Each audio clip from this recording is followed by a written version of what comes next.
video is going to show you that you can have an amazing staycation on a budget in Ontario.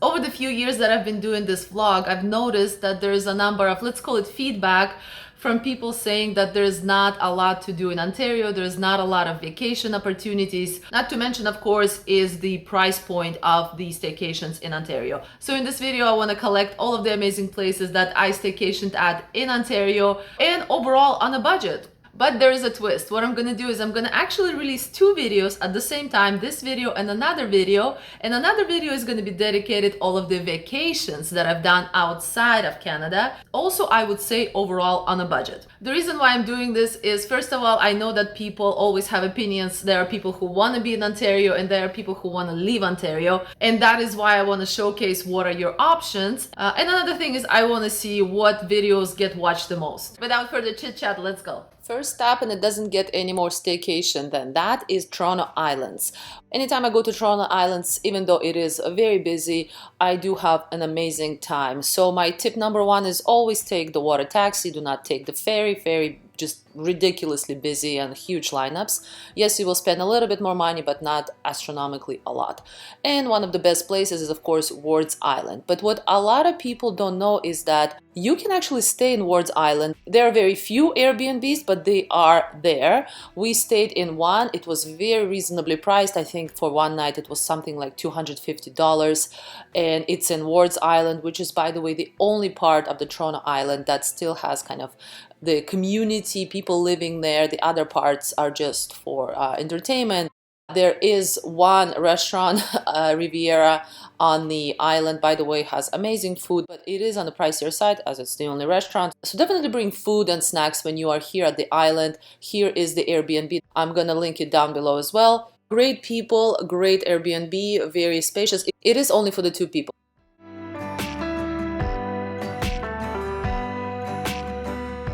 And over here, I'm showing you charcuterie box that I just ordered. I'm gonna also link the person's name down below. I just ordered from the city, took it in for the picnic. There's a small beach right next to the Airbnb. And Wards Island has so many cats. If you're a cat person like me, you will love it. Over here is Wards Island Beach. Actually, I think one of the prettiest beaches in Ontario. Very nice view. And of course, you can't forget when you're staying at the Toronto Islands, you get the most beautiful view of the city, of the skyline of the city during the day. Over here is kind of the golden hour, and we decided to do some painting and drawing, which was a lot of fun. And of course, the nighttime view, the beautiful, beautiful Toronto skyline when it's at night. Over here, we got some tea and just went out to check out and say goodbye to the day. And over here is the next morning. We wandered around the island. Just so cool to see how people live over there. In addition, Toronto Island has so many activities. They have the stand-up paddleboarding, the Centreville Park with like the little zoo and a bunch of cool rides, mainly for the kids, but adults can also partake. And my favorite thing probably about the Toronto Islands is you can rent these dual bicycles. I think they're called quad bikes for fairly low price. I think it was something like 20 bucks. I definitely do think that this is a really fun staycation idea that's really close to the city. You don't need to travel, you don't even need a car. And over here is how I would break down in terms of pricing just for one night. So the water taxi, last time we took it was $14. On the way back, by the way, you can take the ferry if you want to save money, or you can spend another $14. For the room that I showed you, we spent $227. So the total was $241. That was just for one night, 2 days. And you can definitely stay longer if you wish. I'm just showing you for one night how much it would be. And I'm also not including the food because I know everyone is different. Some people bring food, some people go to the restaurant. So yes, if you go to the only restaurant on the island, it will get pricey. Next cool staycation idea is the Pelee Island. So this one is a bit further from Toronto. This is a good 3 to 3.5 hours drive west of Toronto. If you're going in the summer, kind of like in July and June, you have to pre-book your ferry. Typically, you will be okay, but if it's like in the middle of the summer, you better pre-book it. The price for the ferry was $15 back and forth for each of us.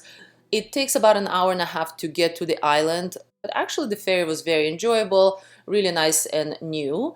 And one of the first things we did when we got to the Pelee Island, because you need to book really, really far in advance to bring the car with you to Pelee Island, which, by the way, if you can, definitely do, because the golf cart was a bit expensive. But it was a lot of fun driving a golf cart all over the island. By the way, we rented the golf cart from Pelee Island Adventures. So over here is the hike to southernmost point of Canada. So this is Pelee Island point. I think there's another island, I think it's called Middle Island over there, you can see in the background, that is even more southern, but it's pretty much impossible to get to it unless you have your own boat. And over here we just explored the nature of Pelee Island, and then we continued driving our little golf cart. By the way, golf carts only go about 30 kilometers an hour.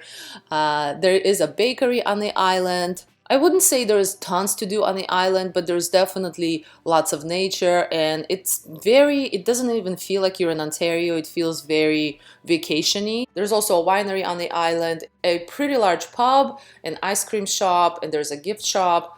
And there are a number of hotels and a number of camping sites if you would like to stay on the island. Again, you have to book it very, very far in advance. We were not able to book accommodation on the island, so we had to go back to the mainland, which was totally fine. And here's the breakdown. The gas to drive to get to the Pelee Island is about $90 for me, so kind of back and forth.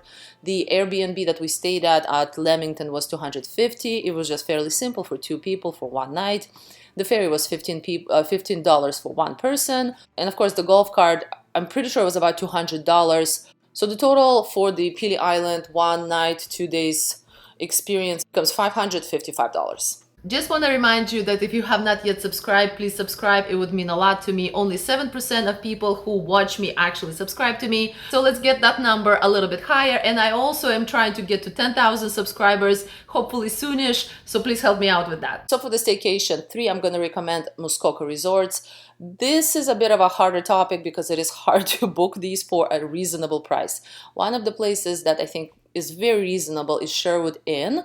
I've stayed here and it was a really lovely, beautiful resort. It is located on Lake Joseph, one of the key lakes, one of the main lakes of Muskoka, of course.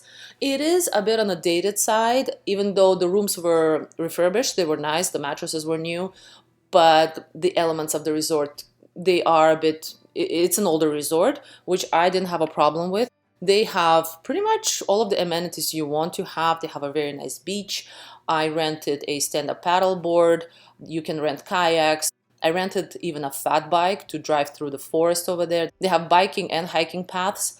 They have a tennis court. The food is not included, but they have a lovely restaurant. In terms of booking it for a night over here, it's a challenge to book because it does get booked up very fast because it's a fairly well-known resort. Book it from 1 to 2 months in advance because that's usually when they release the new dates. So over here is actually fairly good breakdown. So the gas to get to Muskoka is about $50, at least for my car. The room is going to be $140, so the total for 1 night in Muskoka, $190. So multiply it by how many nights you would like to stay, and that is your staycation. Another really good resort that I stayed at, but is more expensive, is Touchstone. This is located on Lake Muskoka. Recently I have stayed at the Touchstone Resort in Bracebridge, and here is my review. The resort consists of a number of buildings. There are 2 pools, 2 jacuzzis, and a gorgeous beach. Our building was by the beach, the rooms were really clean, there is a little kitchenette, and the bed was really comfortable. The resort is for sure a family resort, so we spend most of our time actually on the beach. The pools were also great, and I actually really enjoyed jacuzzi even though it was plus 30 degrees outside. Food and drinks were exceptionally well done, however they do not serve breakfast. That just gave us an excuse to go to nearby resorts for the breakfast. The location over here is probably my favorite part about staying at the Touchstone Resort.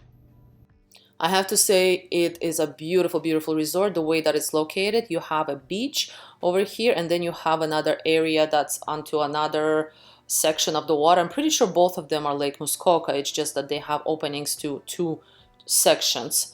And basically during the sunset you can have a sunset, and during the sunrise you can see a sunrise. It's very, very cool. I checked out this hotel early in the spring. I remember they had a promotion for like, I don't know, 40% off or something. So sign up for their emails. So over here I'm going to show you quickly how much it is right now to stay for 1 room. With taxes about $300. So over here $50 to get to Muskoka, Room is $300, so $350. That is your very basic one-night stay at this resort. The staycation number 4 is Tobermory. Of course, I need to include Tobermory. It's just an absolute staple of Ontario. It is beautiful. I highly recommend, if you especially never been, you need to see the color of that water. It really is very unique. Over here, this is kind of the very point of Tobermory, and the reason why people go here is because there's lots of boat tours that go to the Flower Pot Island. So there are two types of boats. One boat has the covered ceiling, but it also has the bottom that is a glass bottom. We selected the open air boat that didn't have glass bottom because I kind of wanted to feel the air and, you know, kind of like that whole majestic element of being on a speedboat. And I did enjoy it, except that it was pretty cold when the speedboat goes with that speed, even though this was a hot day. So make sure to wear a hoodie. And another thing is the glass floor would have been nice when they go to check out the shipwrecks, because it was actually, the water was very wavy over here, as you can see. So you can sort of see it, but you can't really see it that well. So anyway, for my next time, I will check out the boat with the glass floor, but I don't necessarily like, I did like this experience as well. So I would actually suggest both of them. It depends what you like most. So all of these boats go to the Flower Pot Island, which is where we're going right now, but some of the boats also go to the grotto, so you need to look at the itinerary. And some of the boats let you get off onto the island. I've read online that there's not much to do on the island other than go to the flower pots. I decided that I'm okay. I'm okay just staying on the boat, so I didn't take the tour, the one that let you get off. Again, your personal choice. Price for the boat was about $75, and it was about 3 hours of the tour. But in terms of things to do near the Tobermory, the boat is kind of the main attraction, but I definitely suggest it because it's such a big part of Canadian Ontario experience. Over here is the Sweetwater restaurant. This is actually part of the golf club, but you don't need to be part of the golf club. And the view of it is beautiful. This is not in Tobermory. This is already kind of coming back to the city, about an hour away from Tobermory. But you have to check this place out. The view, the food, everything was so lovely. We really enjoyed it.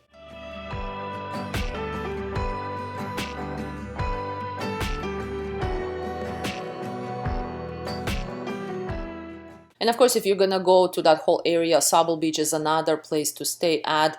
This would be probably another night. So the first night maybe at Tobermory, and the second night over here at the Sauble Beach. June Motel is a motel that you can stay while at the Sauble Beach. It is over here where the Heydays, their restaurant, which is so very cute. They're really well designed. There's actually a Netflix show that was about the renovation of this old motel into this really pretty, almost like LA looking beachy hotel. And here's the Heydays menu. We got some oysters and some drinks. So the Tobermory night we stayed at an Airbnb. It was roughly $250. And if you would like to stay at the June Motel, by the way, for the June Motel, I would actually suggest that you go with at least 4 people so that you can kind of split the cost. It's not astronomically high, but it definitely is a little more financially beneficial if there's 4 of you and you can book a room with 2 queen beds. So just as an example, for one night with 2 double beds, it's going to be $395 before tax. So the gas to kind of Tobermory area would be at least $70. The room will be at least $400 if you're staying at the June. So $470. For the Tobermory area, it will be sort of similar, might be a little actually cheaper because we stayed at the Airbnb there for about $250. It all depends what kind of Airbnb you're gonna get. And just to let you know, I have released a really fun book. It's called Free or Almost Free Ontario Destinations, with lots of cool information and some really awesome road trips. And now that we are heading into the fall, I also have a very similar book about road trips in Ontario in the fall and winter time. And of course, both of these books are going to be linked down below. So staycation idea number 5 is the cheese getaway. It sounds funny, but not a lot of people know that there's actually an amazing set of cheese makers in Ontario, and it's called Oxford County Cheese Trail, which I'm going to link it down below for you. We went to a number of cheese places. There's like 15 or 20, there's so many, and most of them you can sample the cheeses. I highly recommend, if you go to this trip, to bring a cooler. Over here is Guns Hill, one of the better cheese companies. They have like a cow in front, and it's really beautifully done. Over here, same idea. You can point to any of their cheeses. I like to come up and ask, what is your best seller? I think they have like Five Brothers cheese that over here I tried, and they give you a small sample. A lot of these cheese places do have tours. For that, you need to book it. I think there's a fee to attend it, not a very big fee, and they take you through their cheese making facility. It's pretty fascinating. Over here is the Mountain Oak Cheese Company, and again, really great cheeses you can sample. The lady was nice enough to open the door and show us all of the cheeses over here. So that's part of the tour. If you do go on a tour, they take you through all of these cheese walls. We got their gold cheese, checked out their cows. And for our night stay, we selected Elmhurst Inn and Spa. It is so gorgeous. When I saw pictures of it, I was like, I have to go here. It feels very European, beautiful fountains. There were like at least 5 to 10 fountains that we saw throughout the whole space. The room was really beautiful. It is an older hotel, but it's outfitted gorgeously. Definitely went through renovations fairly recently. Beautiful common area. Here's another beautiful fountain outside. In terms of price for the Elmhurst Inn and Spa, let's just check it out over here. So standard deluxe 2 queens is going to be from $300 to $500. So the regular rate is $329. With taxes and everything, it will be, of course, a bit more. So yes, to get to Oxford County for gas, it would be at least probably $50.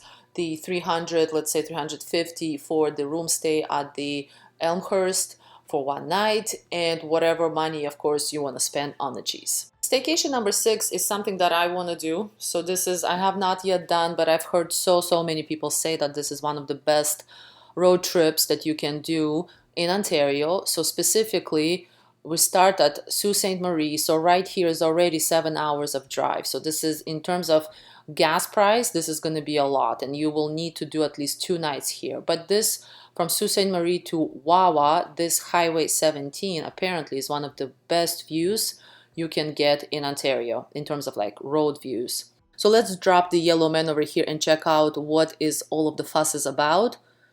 And yeah, everybody is totally right. The views are very similar to BC in my opinion. Of course, not as high mountains, but this is Ontario.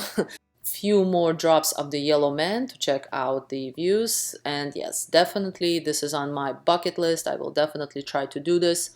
Gorgeous idea. Not to mention, of course, Sault Ste. Marie. Just to get there, you will go through Sudbury if you want to, and you can definitely stay in Sault Ste. Marie. That is going to be an adventure in itself. So at least I would give this trip at least 2 days. I'm gonna approximate at least $200 for just the gas, because 7 hours to Sault Ste. Marie and then back and forth to Wawa, it will not be a cheap price for gas. So maybe get together 4 people in a car so you can split the gas bill. In terms of staying, same thing. I would suggest staying at Airbnbs. There's tons of them. You will at least need 2, so probably $500 just for Airbnbs. But again, if you get 4 people together and split it, this is going to be a fairly financially light trip. So the next 2 ideas, and I debated putting this in or not because both of them are going to be to America. But you know what? I think we're so close as Ontarians to America. It would be a shame not to experience that beautiful country. So the first trip, and I've done a whole video about this. This is the Watkins Glen trip. I'm gonna link it down below if you want all of the details. First, we stopped over at the Trader Joe's, which by the way is not yet in Canada, but is an amazing grocery store with the coolest snacks. We ate those snacks for the whole length of the trip. The trip was 2 nights, so we spent first day at Watkins Glen, which by the way was free. We paid like $10 for parking. There were 4 of us on this trip, so that's why the trip was fairly reasonable, because we split everything 4 ways. The first place that we stayed at was Harbor Hotel, Watkins Glen. Amazing place. Gonna link it down below, of course. And the price of it, I think, was about $500. The view we did not get of the harbor because that's the only room they had left, so definitely pre-book. The bathroom was huge. They had a shower and a bathtub and 2 sinks. It was really great. So yeah, for $500, yes, it's a bit on the expensive side, but divided by 4 people definitely makes it more doable. This is how the Watkins Glen looks like in the winter. Very cool. And right by the hotel, we had the Nichols Pit barbecue. So the New York State area is known for their garbage plate, and I needed to try. So it's called barbecue mess plate for this place. But what that essentially is a bunch of stuff just piled on top of each other. Over here, you have the macaroni and cheese, you have the meat. We also got some ribs and nachos. Everything in there was so good, oily, but so good. And here's the view right next to the hotel. Gorgeous, gorgeous. I think this is Seneca Lake. Beautiful. Another place, in the morning we drove to Corning Museum of Glass. This is, I don't even know why people in Ontario, I've never heard about this museum in Ontario from anybody. This is the biggest glass museum I've ever been at. They have presentations, they have the most unique glass things. I'm not a glass fanatic or anything, but I was fascinated by this museum. We spent pretty much 3 hours here. We kind of lost each other. Everybody was in their own little world. The museum is huge. You can probably spend more time here.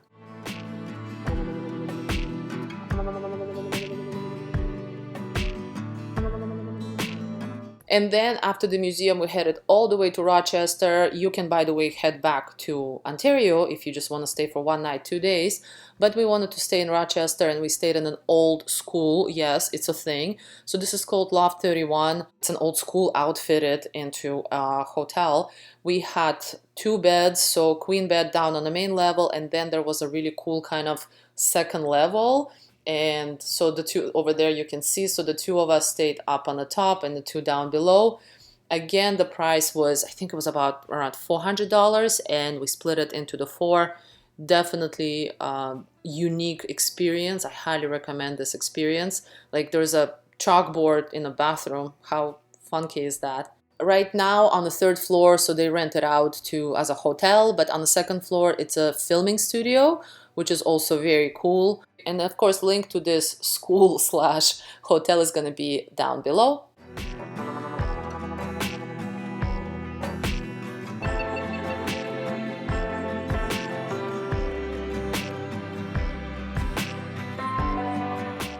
In the morning, Highland Park Diner is a really cool, unique, vintagey diner with the coolest food. We got here as it opened, and I kid you not, in about 15 minutes, every seat was taken. Over here, we got the lobster eggs Benedict. My brother got this piece of food, and at first we were like, what is this? But it tasted so good. It had meat. It's sort of like garbage plate as well. So here's the high falls that they have in Rochester. Really beautiful. It's sort of their Niagara Falls.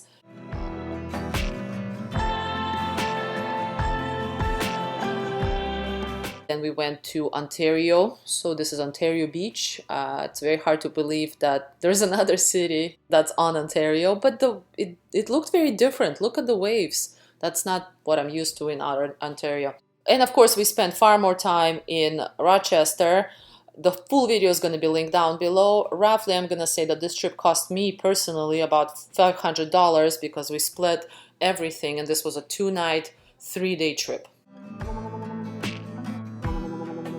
Staycation number 8 is Mackinack Island. This is another place that is on my bucket list. It has been on my bucket list for at least 2-3 years, and it's far, but oh my gosh, it's so cool. So same story, you need to get to Sault Ste. Marie. Maybe you can, by the way, join the staycation where you drive all the way to Wawa together with this, because they're sort of in the same area. That's actually a good idea now that I'm thinking about it. But we're heading for this little island called Mackinack Island. Let's zoom in. Let me drop the yellow man. What's the fuss about? You're probably thinking, okay, it's an island. Why should I care? So you should care, at least that's why I care, is that this is an island that doesn't have a single car. Hence why everybody's using bikes or horses. I just think that that's so cool. Not to mention that all of the buildings are this Victorian, vintagey, restored, really beautiful. And it just, to me, this is such an experience. Oh, there's Starbucks over there. It's so funny.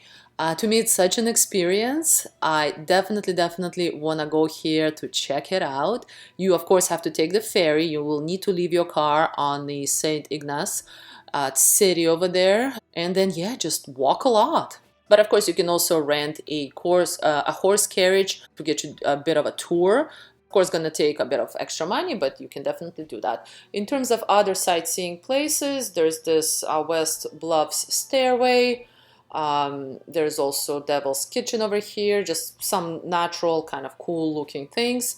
But when I was looking at this, I really enjoyed the view over here. Look at this turquoise water. So it's the same idea as Tobermory, really bright, beautiful turquoise, of course, on a sunny day. And here's another, Nancy's Scenic View is another really beautiful scenery that you should check out. So in terms of staying in the area, I just wanted to check out quickly.